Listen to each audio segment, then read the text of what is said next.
Assalamualaikum warahmatullahi wabarakatuh. Halo semuanya, Sobat UT. Perkenalkan, nama saya Sevia Putri Ramadhani dengan NIM 877981376. Pada video kali ini saya mendapatkan tugas 3 dari filsafat ilmu yang berjudul Pilar-pilar pendidikan dan relevansinya di era digital ini. Dalam pembahasan yang pertama, di era digital ini, saat ini pendidikan sudah banyak mengalami perubahan. Teknologi membuat proses belajar menjadi lebih mudah dan cepat. Namun, di sisi lain juga muncul berbagai tantangan seperti menurunnya karakter peserta didik, penyalahgunaan media sosial, hingga kurangnya interaksi sosial dalam pembelajaran daring. Karena itu, pemikiran dari Ki Hajar Dewantara tetap penting dijadikan dalam dasar pendidikan nasional. Makna dari pilar dalam pendidikan.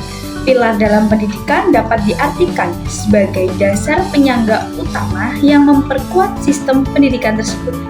Dari pilar ini menjadi pedoman agar pendidikan tidak hanya fokus pada satu arah atau pengetahuan, tetapi juga membentuk karakter, moral, dan kepribadian peserta didik. Tanpa pilar yang kuat, pendidikan akan kehilangan arah dan hanya menghasilkan peserta didik yang pintar secara akademik tetapi lemah dalam sikap dan nilai kehidupannya. Adapun 3 prinsip dari Ki Hajar Dewantara dalam pendidikan. Yang pertama ada ing ngarso sang tulodo, yang artinya di depan memberi teladan. Menjadi guru harus menjadi contoh yang baik bagi peserta didiknya, baik dalam sikap, perilaku, maupun penggunaan dalam teknologi secara bijak.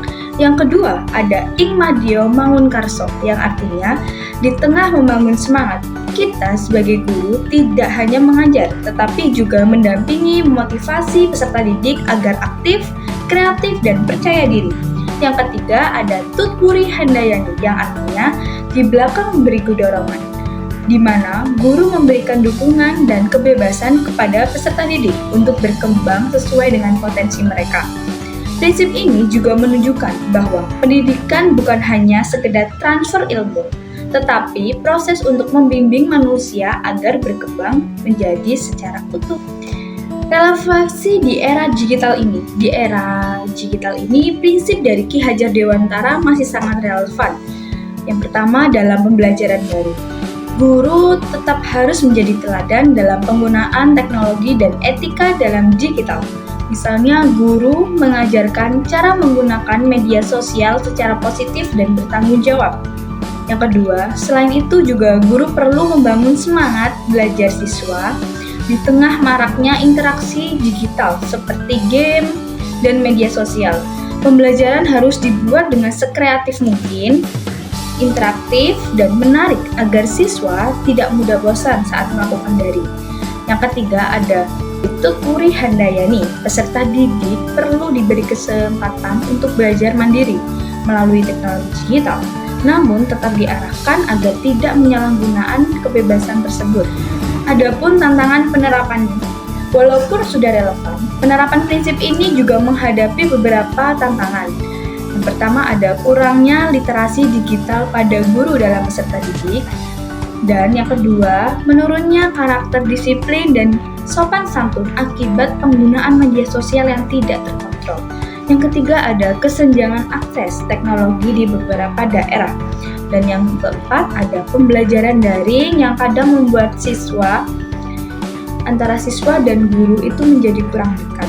Nah, karena itu pendidikan harus mampu menyeimbangkan antara teknologi dengan pendidikan karakter. Jadi kesimpulan yang saya pahami dari materi yang saya ucapkan barusan, yaitu dalam pilar pendidikan Ki Hajar Dewantara dapat menjadi solusi bagi persoalan pendidikan nasional saat ini. Pendidikan tidak boleh hanya mengejar kecerdasan akademik, tetapi juga harus membentuk karakter itu, etika, dan tanggung jawab sosial dari peserta didik tersebut.